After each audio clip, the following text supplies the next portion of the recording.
Hello बच्चों, कैसे हो? बढ़िया हो गए? मैं भी बढ़िया हूँ। चलो अब आ गए हम नेक्स्ट पार्ट में अपने मैट्रिसेस के। ठीक है, ये इसमें हम क्या सीखेंगे? ट्रांसपोज के बारे में, सिमेट्रिक मैट्रिक्स के बारे में, स्क्यू सिमेट्रिक मैट्रिक्स के बारे में, इनकी बातें करेंगे और थोड़ी इनकी प्रॉपर्टीज देखेंगे। तो क्या होता है ट्रांसपोज?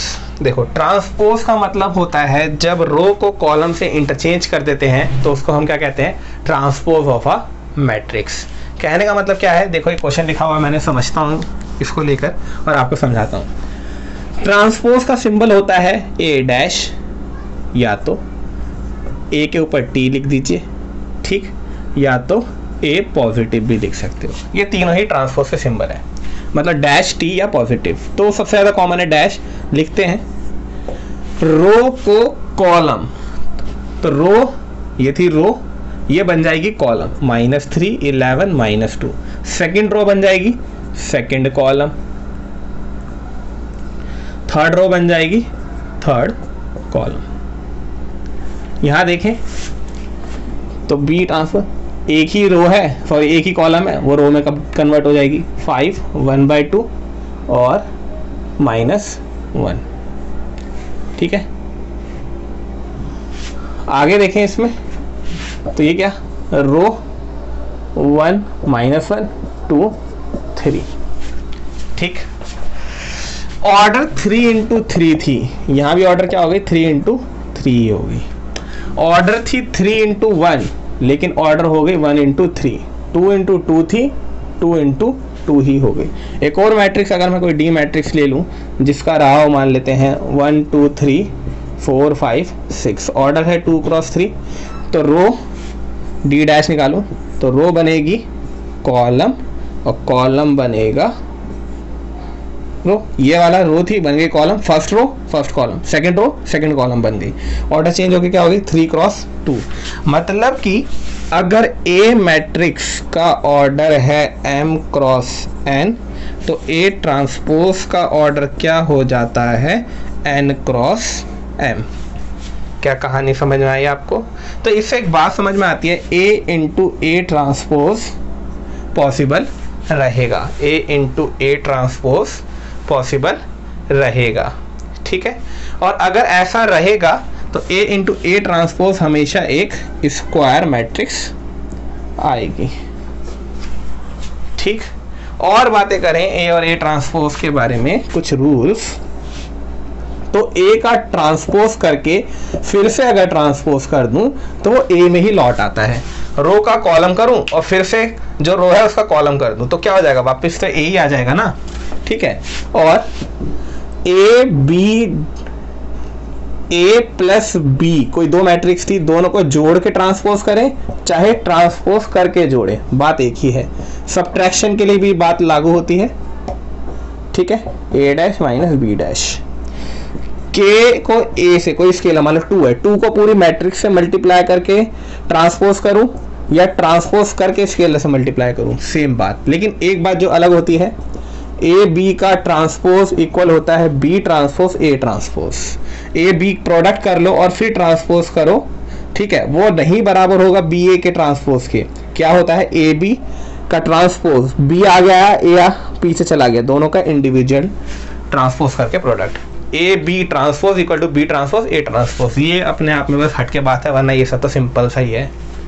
ठीक है, इतनी बात होप आपको समझ में आई होगी।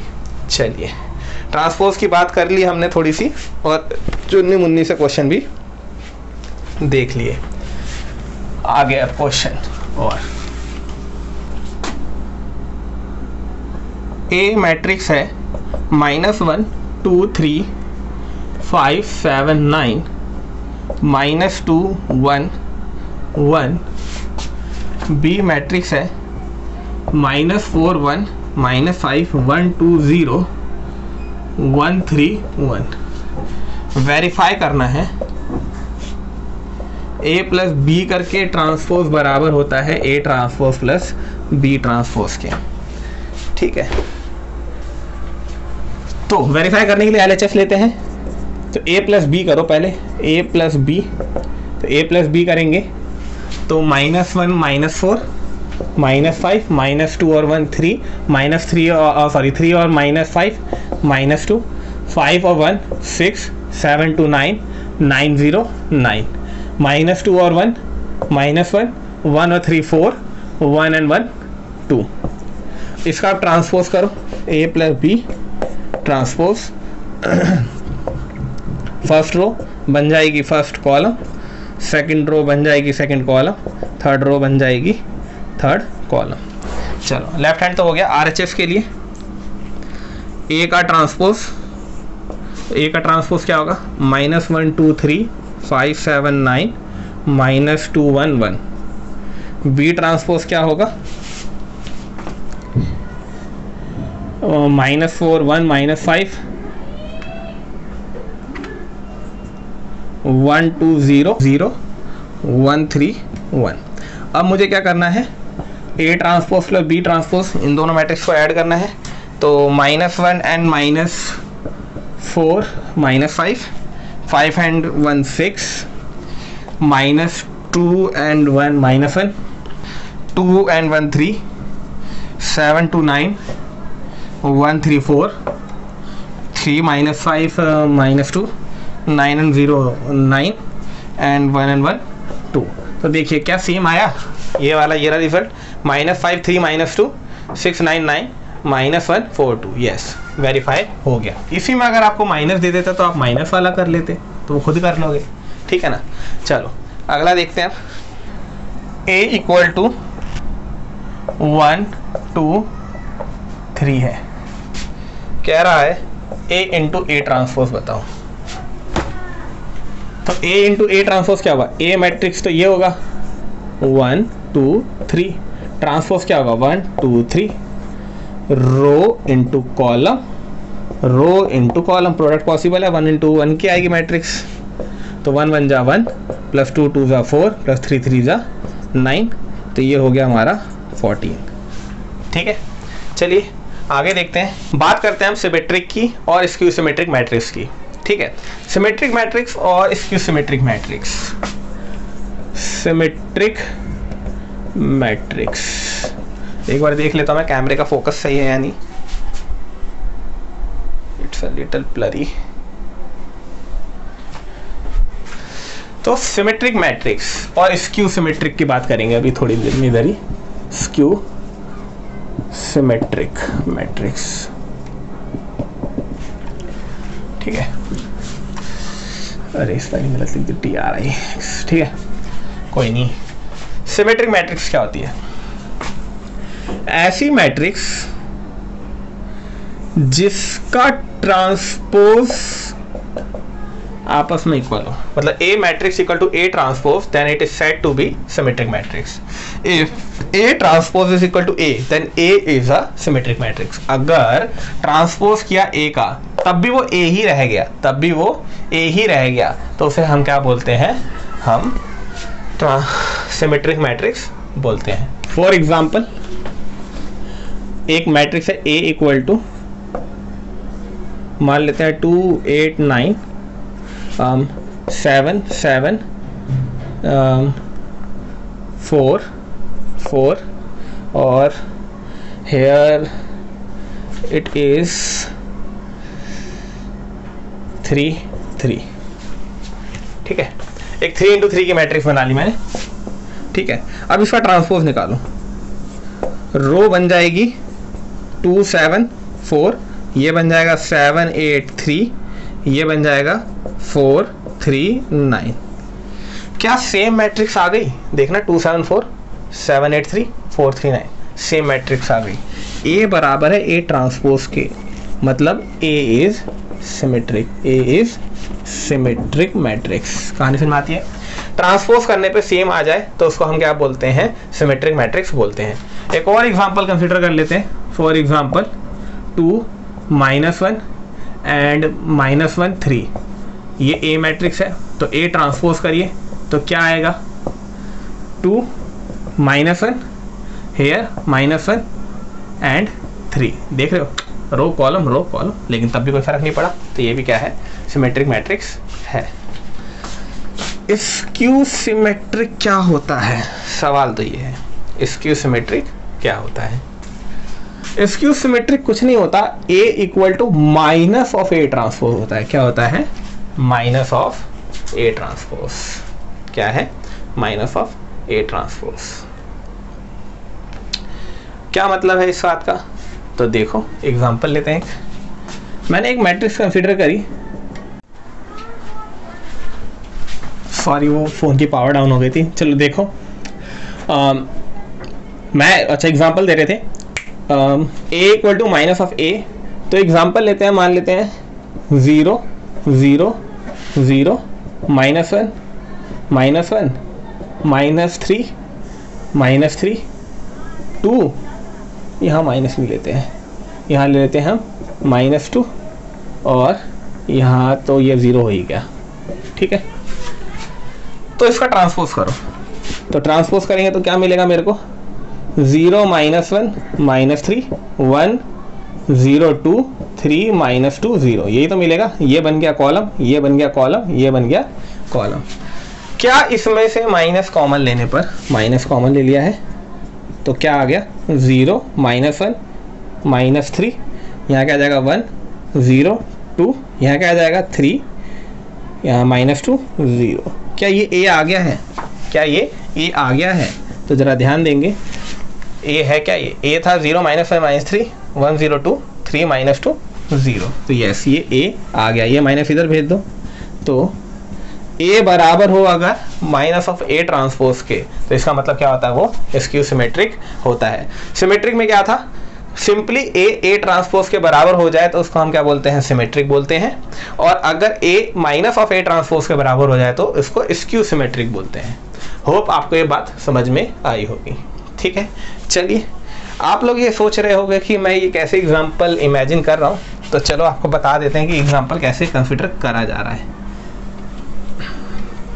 देखो एग्जाम्पल कंसिडर करते वक्त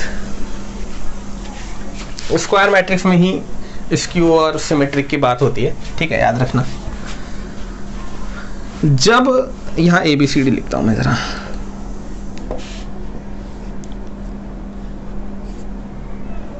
ABCDEFGHI,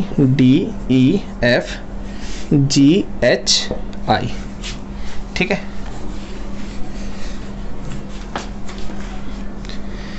तो अगर इसका ट्रांसपोज करें तो ABCDEFGHI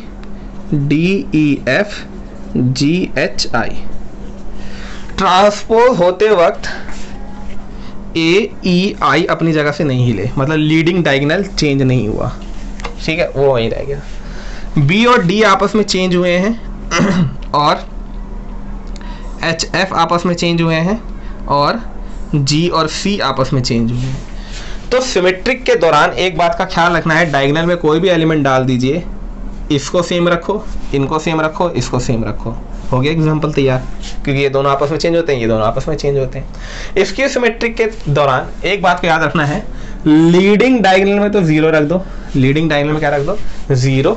ठीक है, क्यों? क्योंकि उसमें एक माइनस का पंगा है, क्योंकि 0 को अगर माइनस से मल्टीप्लाई भी करोगे तो 0 को कोई फर्क नहीं पड़ता, 0 वहीं का वहीं रह जाएगा।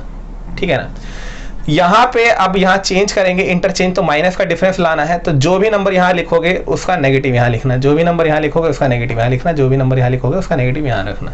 ठीक है, ये एग्जांपल देते वक्त काम आता है। पेपर में जो क्वेश्चन आएगा वो इस तरह से नहीं आएगा। Forming of symmetric and skew symmetric अभी बताऊंगा। अभी तो मैं एग्जाम्पल कंसिडर कर रहा था, इसलिए मैंने ब्रेन में एकदम से सोचा इस चीज़ को। तो कैसे सोचते हैं? सिमेट्रिक में डायगोनल सेम रखिए, ये कॉरेस्पॉन्डिंग एलिमेंट्स को सेम सेम रखो, कहानी खत्म। और जब इसको सिमेट्रिक की बात से सेम रखना है, बस उल्टे साइन रखने, 7 तो -7, 4 तो -4, 3 तो -3। ठीक है, चलो हम सीधे अगले क्वेश्चन पे आते हैं और बात करते हैं। ठीक, ए मैट्रिक्स है 0A3 2B -1 C1 0। कह रहा है ए मैट्रिक्स स्क्यू सिमेट्रिक मैट्रिक्स है, तो बताइए ABC क्या था? तो स्क्यू सिमेट्रिक है तो पहले ट्रांसपोज ही निकाल लेता हूँ, कोई भी सिमेट्रिक को ट्रांसपोज की तो जरूरत पड़ती है। तो 0A3 2B -1 C1 0। हम जानते हैं A is equal to minus of A transpose. ठीक है, और स्क्यू सिमेट्रिक बोल रहा है ना, स्क्यू सिमेट्रिक है तो माइनस ऑफ A ट्रांसपोज। तो A मैट्रिक्स तो हमारी क्या है? 0A3 2B -1 C1 0। माइनस से मल्टीप्लाई करते हैं ट्रांसपोज में तो 0 -2 -C, यहाँ क्या हो जाएगा -A, ये हो जाएगा हमारा -B, और ये हो जाएगा हमारा 1, और ये क्या हो जाएगा -3, ये क्या हो जाएगा -1, और ये क्या हो, सॉरी देयर इट इज 0। मेरा ध्यान कहीं और चला गया, सब में माइनस मल्टीप्लाई करना था ना, ठीक है। चलिए ये आएगा। अब ये दोनों बराबर होंगे, अगर ये दोनों बराबर हैं तो ये 0, ये खैर a किसके बराबर है कंपेयर से, a की वैल्यू है -2, c की वैल्यू है -3, b बराबर है -b के, b बराबर है -b के। तो सोचो b बराबर है -b के, क्या रही होगी वैल्यू b की, b रहा होगा 0, b की वैल्यू क्या रही होगी 0। क्यों 0? क्योंकि 0 का माइनस ही उसके बराबर हो सकता है और कोई दूसरा बराबर नहीं हो सकता, क्योंकि b is equal to minus of b। ये बात समझ में आई आपको? ठीक है। चलिए एक बात और बताई थी कि स्क्यू सिमेट्रिक में डायगोनल मैट्रिक्स, डायगोनल जो होते हैं 0 होते हैं, ठीक है ना। होप आपको ये समझ में आया होगा। चलो नेक्स्ट देखते हैं आगे।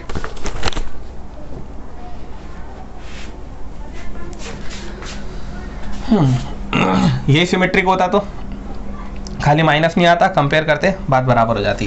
कंपेयर करते तो क्या होता, a की वैल्यू किसके बराबर होती, क्योंकि माइनस तो देना नहीं था, तो माइनस देना नहीं था तो a डायरेक्टली 2 के बराबर होता, c डायरेक्टली 3 के बराबर होता। अगर सिमेट्रिक होता, क्योंकि स्क्यू है इसलिए माइनस से मल्टीप्लाई हुआ है, और b की वैल्यू तब क्या होती, b इक्वल टू b रहता, क्योंकि माइनस तो आता नहीं, और b के कब बराबर होता है, तब हम b की क्या होती, b can be any value, b की कुछ भी वैल्यू हो सकती थी उस दौरान सिमेट्रिक में। क्यों, b के बराबर था। स्क्यू में क्या हुआ है, माइनस ऑफ b आया जो सिर्फ 0 कर सकता है ऐसा, ठीक है। होप आपको समझ में आ गया होगा। चलिए आगे देखते हैं। Show that a equal to 1 -1 5 -1 2 1 5 1 3 is symmetric. Show करना है ये मैट्रिक्स सिमेट्रिक है, ठीक है। तो कैसे शो करेंगे, ट्रांसपोज निकालिए, ट्रांसपोज निकालो।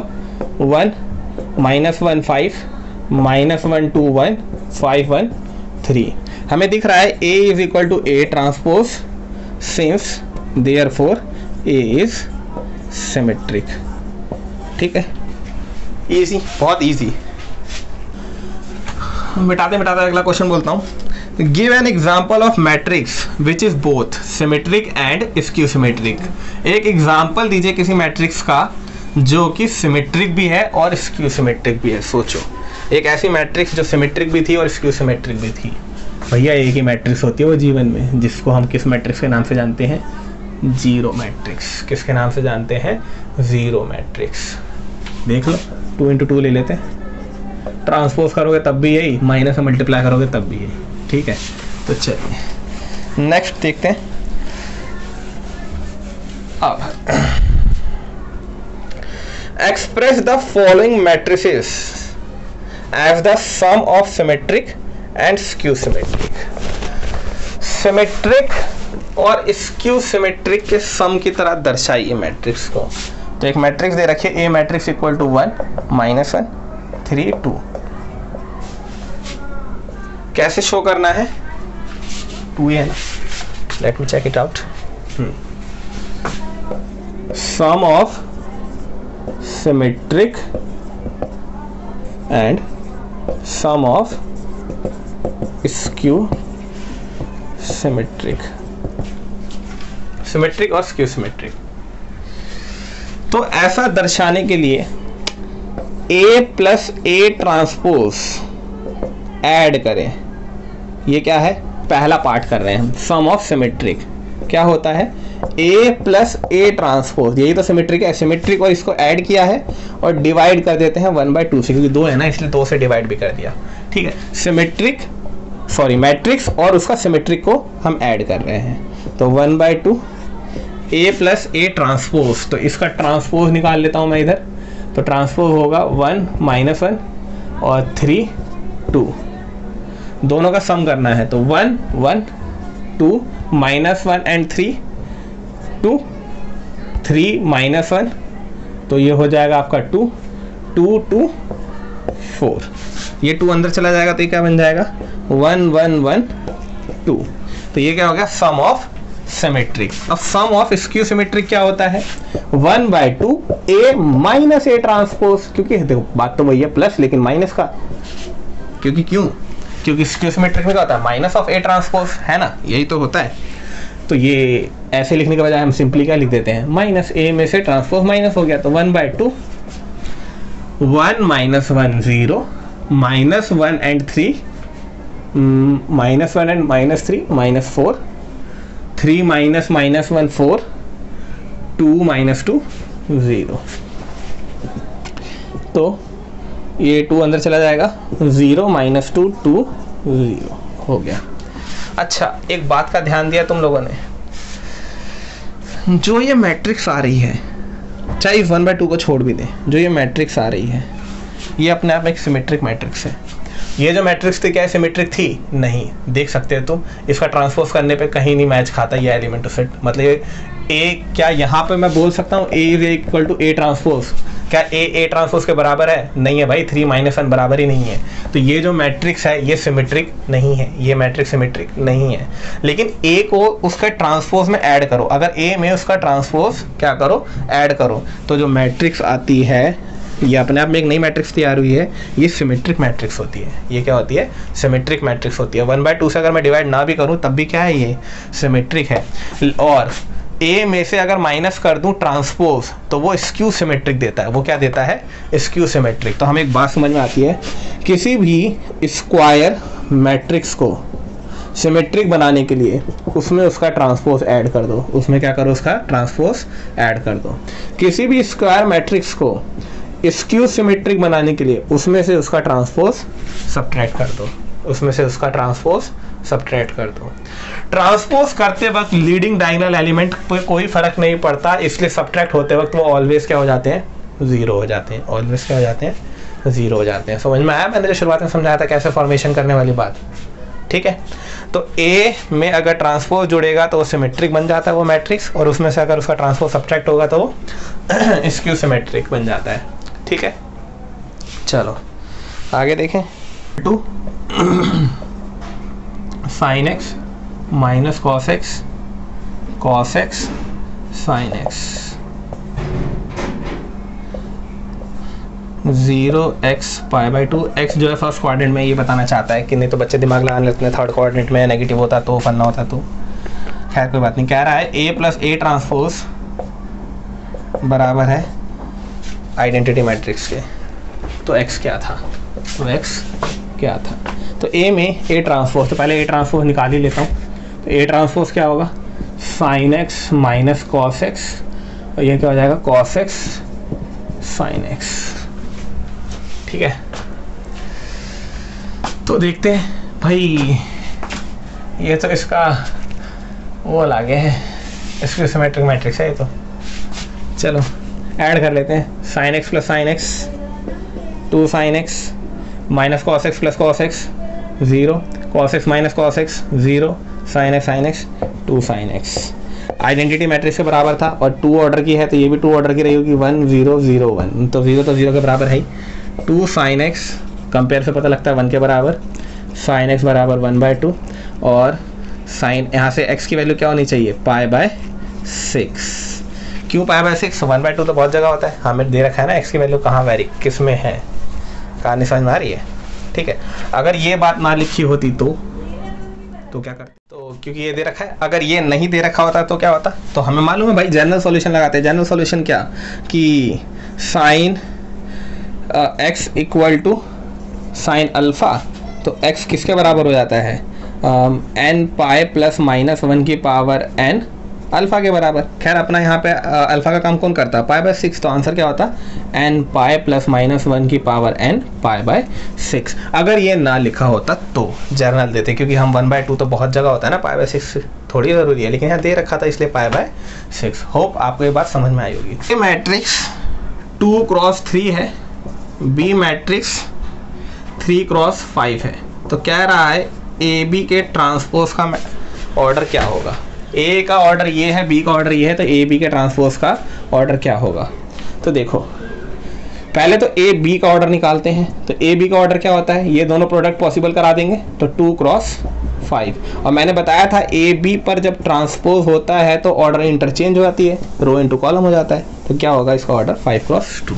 ठीक है, चलिए इतने के साथ इस क्लास को खत्म करते हैं। ट्रांसपोज के बारे में समझा, सिमेट्रिक उसको फॉर्मुलेट करना सीखा, बहुत से हमने क्वेश्चन देखे। अब आपको प्रैक्टिस क्वेश्चन शो हो जाएंगे, आप वो करिएगा। नेक्स्ट पार्ट में हम इनवर्स निकालना सीखेंगे और हम चैप्टर में काफ़ी हद तक चीज़ें खत्म कर लेंगे। ठीक है, उसके बाद थोड़ा सा प्रिंसिपल ऑफ मैथमेटिकल इंडक्शन आएगा, हल्का सी बात आएगी, चैप्टर नंबर 4 था क्लास 11th में, बहुत छोटी सी बात। उसके बाद एप्लीकेशंस के क्वेश्चंस आएंगे कि इसका रियल लाइफ में क्या यूज़ है, वर्ड प्रॉब्लम बोलते हैं जिसको, और चैप्टर खत्म हो जाएगा। तो क्या क्या रह गया हमारे पास, इनवर्स के बारे में बात करना है, थोड़ा सा PMI और एप्लीकेशंस। ठीक है, आज के लिए इतना ही। जय माता दी, मेहनत करते रहिए, ऑल द बेस्ट।